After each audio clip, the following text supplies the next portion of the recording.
അസ്സലാമു അലൈക്കും വറഹ്മത്തുള്ളാഹി വബറകാതുഹു. സ്വഹാബത്തിനെ കുറിച്ച് നമ്മളെല്ലാവരും കേട്ടിട്ടുണ്ട്.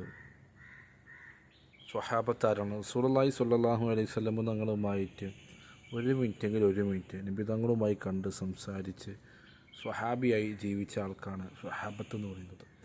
ആ സ്വഹാബത്തിൻ്റെ പദവിയിലേക്ക് ഒരാൾക്കും എത്താൻ കഴിയില്ല. ഒരു വലിയനോ അതിന് സാധ്യമല്ല. ഒരു വലിയനും ആയിരക്കണക്കിന് ഔലിയാക്കൾ ഒരുമിച്ച് നിന്നാലും ഒരു സ്വഹാബിയുടെ അടുത്തെത്താൻ, അവരുടെ ആ സ്ഥാനത്തെത്താൻ ഒരിക്കലും സാധിക്കില്ല. പല പാട്ടുകളിലും കാണാം, അക്കാലത്ത് നാം ജനിച്ചിരുന്നെങ്കിൽ നമ്മളും സ്വഹാബിയായിരുന്നു. ആ പറച്ചിൽ തെറ്റാണ്. അത് സ്വഹാബികളെ നിന്ദിക്കലാണ്, അവഹേളിക്കുന്നതിന് തുല്യമാണത്. അള്ളാഹു സുബ്ഹാനഹു വ തആല സ്വഹാബിനെ തിരഞ്ഞെടുത്തത് എങ്ങനെയാണ്? ഏറ്റവും നല്ല കൽബുകൾ നോക്കി, എല്ലാ കൽബുകളിലും ഏറ്റവും നല്ല സംശുദ്ധമായ കൽബുകളെ നോക്കി അള്ളാഹു സുബ്ഹാനഹു വ തആല തിരഞ്ഞെടുത്ത് ആ ആളുകളെയാണ് അള്ളാഹു സുബ്ഹാനഹു വ തആല സ്വഹാബത്താക്കിയത്. നമ്മളാ കാലത്ത് ജനിക്കാത്തത് നമ്മളെ ഭാഗ്യമാണ്. കാരണം ആ കാലത്ത് നമ്മൾ ജനിച്ചാൽ ചിലപ്പോൾ നമ്മൾ ഉത്തുബത്തോ ഷെയ്ബത്തോ ആയി മാറിപ്പോകും. അപ്പോൾ അള്ളാഹു സുബ്ഹാനഹു വ തആല നമ്മൾ ഈ കാലത്ത് ജനിപ്പിച്ച നമുക്ക് നല്ലത്. അപ്പോൾ അത് നിന്ദിക്കലാണ് സ്വഹാബത്തിന്. ഒരു സ്വഹാബത്തിനെ നിന്ദിക്കാൻ പാടില്ല. അള്ളാഹുവിൻ്റെ റസൂലുമായി അത്രയ്ക്ക് ആത്മബന്ധമുള്ളവരാണ്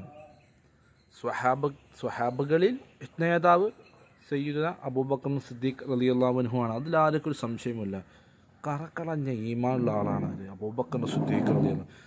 അവരുടെ അടുക്കലേക്ക് സ്വഹാബത്തിൻ്റെ മുഴുവൻ സ്വഹാബത്തും കൂടിയാലും അബൂബക്കർ സിദ്ദീഖ് റളിയല്ലാഹു അൻഹുവിൻ്റെ ഈമാനിനോ മഹബത്തിനോ അടുക്കലോ ഒരിക്കലും എത്തുകയില്ല എന്ന് പറഞ്ഞിട്ടുണ്ട്.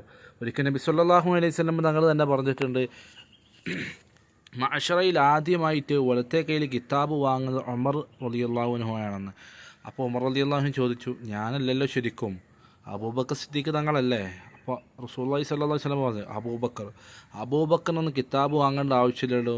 അബൂബക്കർ സിദ്ദീഖ് റളിയല്ലാഹു അൻഹു മഅ്ശറയിൽ എത്തിയ ഉടനെ തന്നെ മലക്കുകൾ നബി അവരെ സ്വർഗ്ഗത്തിലേക്ക് ആനയിച്ച് കൊണ്ടുപോകും എന്നാണ് റസൂലുള്ളാഹി സ്വല്ലല്ലാഹു അലൈഹി വസല്ലം പറഞ്ഞത്. അപ്പോൾ മുഅ്മിനീങ്ങളെല്ലാവരും ഇക്കാര്യം പ്രത്യേകം ശ്രദ്ധിക്കേണ്ടതാണ്.